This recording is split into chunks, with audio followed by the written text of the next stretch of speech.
마라나타 친구들, 안녕하세요. 오늘 하루 잘 지냈나요? 우리 친구들은 부모님의 말씀에 잘 순종하지요? 혹시 부모님께서 어떤 말씀을 하실 때에 억울해하거나 말 대답을 하거나 듣기 싫어하는 친구들은 없을 거라고 생각해요. 부모님들은 우리 친구들이 잘 되기를 바라는 마음으로 여러 말씀들을 하시는 거거든요. 그런데 부모님의 말씀을 귀 기울여 듣지 않고 순종하지 않았던 아들들이 있었어요. 그들의 이야기를 한번 들어볼까요? 오늘의 이야기 시작하겠습니다. 빛을 전한 사람들 4권 2장 사무엘과 엘리의 아들들입니다. 사무엘, 사무엘! 엘리 제사장이 이른 아침에 사무엘을 부릅니다. 성소의 하루는 이른 아침에 시작됩니다. 사무엘은 일어나자마자 자기가 잤던 이불을 개어놓고 세수를 합니다. 그리고 엘리 제사장을 따라 성소로 가서 하나님께 기도를 드립니다. 매일 당번인 제사장들도 함께 나와 기도를 드립니다. 그리고 각자 맡은 봉사를 하기 시작합니다. 사무엘이 하는 봉사는 마당을 쓰는 것입니다. 사무엘은 빗자루를 들고 성소의 마당을 쓸기 시작합니다.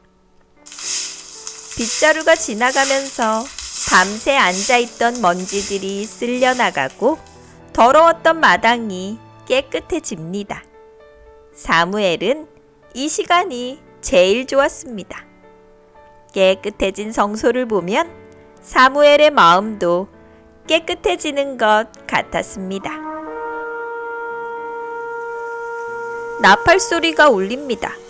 봉사를 마친 제사장들은 성소 마당으로 모입니다. 아침 제사를 드릴 시간입니다. 그날의 당번 제사장들이 나와 양을 잡아 번제단 위에 올려놓습니다. 그리고 정해진 예식에 따라 제물을 태웁니다. 연기가 번제단으로부터 하늘 높이 솟아오릅니다. 이 시간이 되면 모두 숙연해집니다. 왜냐하면 번제단 위에서 불타는 양은 이스라엘 백성의 죄 때문에 목숨을 잃었기 때문입니다. 사무엘이 이 모든 광경을 신기한 눈으로 바라볼 때 엘리 제사장이 사무엘의 어깨를 두드립니다.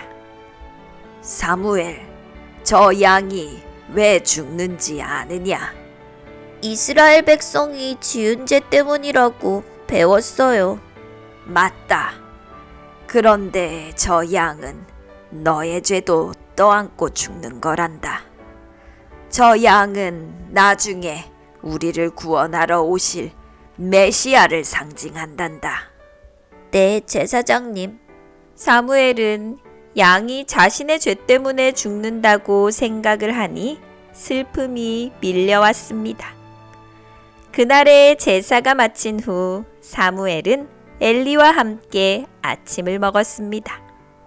사무엘은 아침을 먹고 설거지를 마쳤습니다.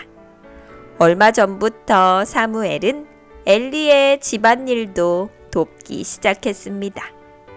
그런 사무엘을 엘리는 친자식처럼 대해주었습니다. 그런데 엘리에게는 장성한 두 아들이 있었습니다. 이들도 역시 제사장이었지만 제사장으로서 직분을 잘 수행하지 못했습니다. 오늘도 사무엘이 성경 공부를 하고 있을 때 늦게 일어나 잠옷바람으로 성소를 돌아다녔습니다. 여러 제사장이 눈살을 찌푸렸지만 아랑곳하지 않고 자신들이 좋은 대로 행동했습니다. 이런 아들들을 바라보는 엘리의 심정도 편하지는 않았습니다. 여러 차례 불러 훈계를 하였지만 도통 들으려 하지 않았습니다. 사무엘은 오전 내내 엘리 제사장으로부터 성경을 배웠습니다. 오늘은 레위기에 기록되어 있는 성소의 봉사에 대해 배웠습니다. 매우 어려운 내용이었지만 사무엘은 호기심이 많아 이것저것 물어보며 재미있게 성경 공부를 마쳤습니다.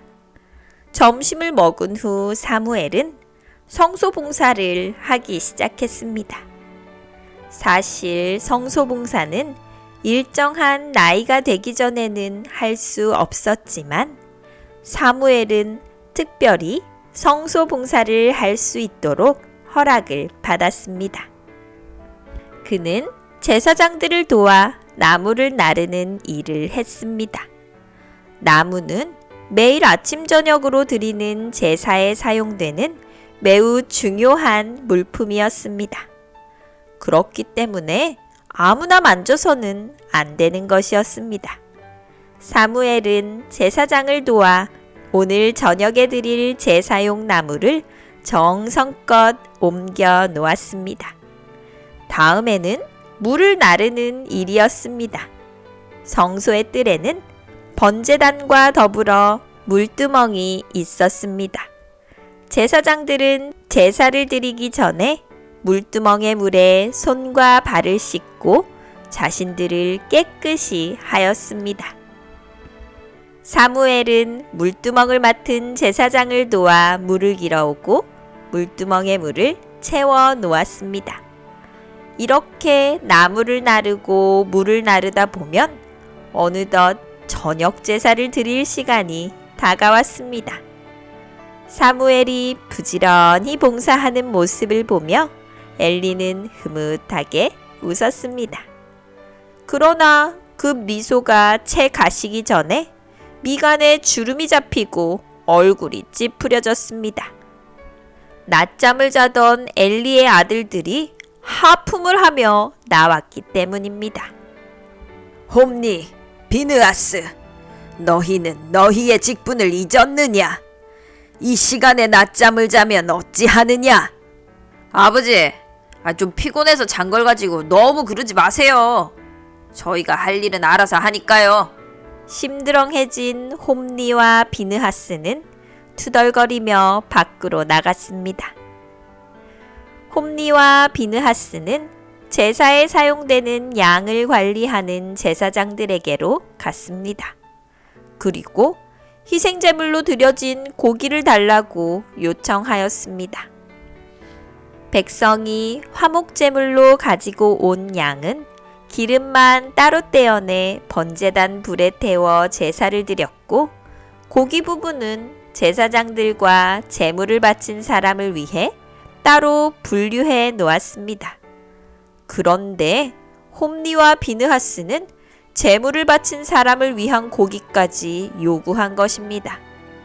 이런 일이 빈번하게 발생하자 엘리 제사장도 여러 번 경고를 하였습니다. 하지만 그들의 방자한 태도는 잘 고쳐지지 않았습니다. 제물을 관리하는 제사장은 울며 겨자 먹기로 홈니와 비느하스에게 고기를 주었습니다. 그들은 고기를 가져다 피가 다 빠지지 않은 상태로 구워 먹었습니다. 이런 일이 계속되자 제사장들은 엘리 제사장에게 항의하였습니다. 그러나 엘리 제사장에게도 그들을 훈계할 뾰족한 방법이 없었습니다. 그들은 막무가내로 비행을 저지르며 다녔습니다. 엘리 제사장은 아들들을 불렀습니다. 내가 너희의 악한 행실에 대해 여러 번 경고하지 않았느냐? 너희는 어찌하여 이렇게 악을 범하느냐? 사람이 사람에게 잘못하면 하나님께서 판단하시지만 사람이 하나님께 잘못하면 누구에게 판단을 받겠느냐? 아버지, 저희는 잘못한 게 없습니다. 제사장으로서 당연히 고기를 가져갈 권리가 있지 않습니까? 홈니와 비느하스는 아버지에게 따지듯이 물었습니다. 엘리는 한탄하였습니다. 내가 자식들을 망쳤구나. 어렸을 때부터 하나님의 율법과 하나님의 말씀을 제대로 가르치지 못하였구나. 무섭구나. 우리 가문에 어떤 심판이 내릴지 걱정이 되는구나. 아버지의 걱정과 달리 홈니와 비느하스는 전혀 반성하는 기미가 보이지 않았습니다. 홈니와 비느하스가 잘못된 행실로 성소에서 봉사하면서 젊은 제사장들 사이에서 홈니와 비느하스처럼 행동하는 사람들이 생겨나기 시작했습니다. 그들의 잘못된 행실이 어느덧 백성에게도 소문이 났습니다. 백성은 혹시라도 자기들이 드린 제물이 하나님께 드려지지 않고 제사장들이 임의로 취하는 것은 아닐까 걱정이 되어 하나님께 제물을 바치는 것을 꺼려하게 되었습니다. 이런 모습을 보시며 하나님은 슬픔의 눈물을 흘리셨습니다. 잘 들었나요? 어린이들은 부모님께 종종 떼를 쓰곤 합니다. 비싼 장난감을 사고 싶거나 몸에 좋지 않은 불량식품을 먹고 싶을 때 그렇습니다. 또는 어린이로서 하지 말아야 할 행동을 하고 싶을 때 떼를 쓰기도 합니다. 그러면 부모들은 난감해합니다. 왜냐하면 어떻게 자녀를 가르치고 설득해야 할지 잘 모르기 때문입니다. 아이들은 아직 부모님만큼 인생을 살아보지 않았기 때문에 무엇이 좋은지 좋지 못한지 판단하는 것이 쉽지 않습니다. 그리고 당장 장난감을 못 사거나 먹지 못하는 것을 억울하게 느낍니다. 하지만 이미 아이들보다 오랜 세월을 살아온 부모님은 그 장난감이 아이에게 꼭 필요한 것인지 아닌지를 판단할 수 있습니다. 그리고 몸에 좋지 않은 불량식품이 자녀의 몸에 얼마나 해로운지도 잘 압니다. 그리고 잘못된 행동을 계속해서 하게 될 때 자녀가 커서 사람들에게 피해를 주고 사랑받지 못하게 되는 것도 알고 있습니다. 그래서 아이가 울며 떼를 쓰더라도 들어주지 않는 것입니다. 자녀들은 이런 부모의 마음을 이해할 필요가 있습니다. 그런 제재가 자녀를 사랑하지 않기 때문이 아니라 오히려 너무도 사랑하고 자녀가 잘 되기를 바라는 마음에서 그러는 것임을 알아야 합니다. 모든 그리스도인 부모는 자녀들을 하나님의 말씀 가운데서 하나님의 율법에 순종하는 아이로 키우고 싶은 소망이 있습니다. 그래서 이 일을 위하여 기도도 많이 하고 노력도 많이 합니다. 부모가 이런 노력으로 자녀를 양육할 때 자녀들은 부모님의 말씀에 순종해야 합니다. 우리 친구들이 부모님의 말씀에 순종할 때 하나님은 더 큰 복을 주시겠다고 약속하셨습니다. 그렇게 부모와 자녀들이 하나님의 말씀에 순종할 때 아름다운 성품의 열매를 맺고 하나님과 사람들에게 사랑받는 존재가 될 수 있습니다.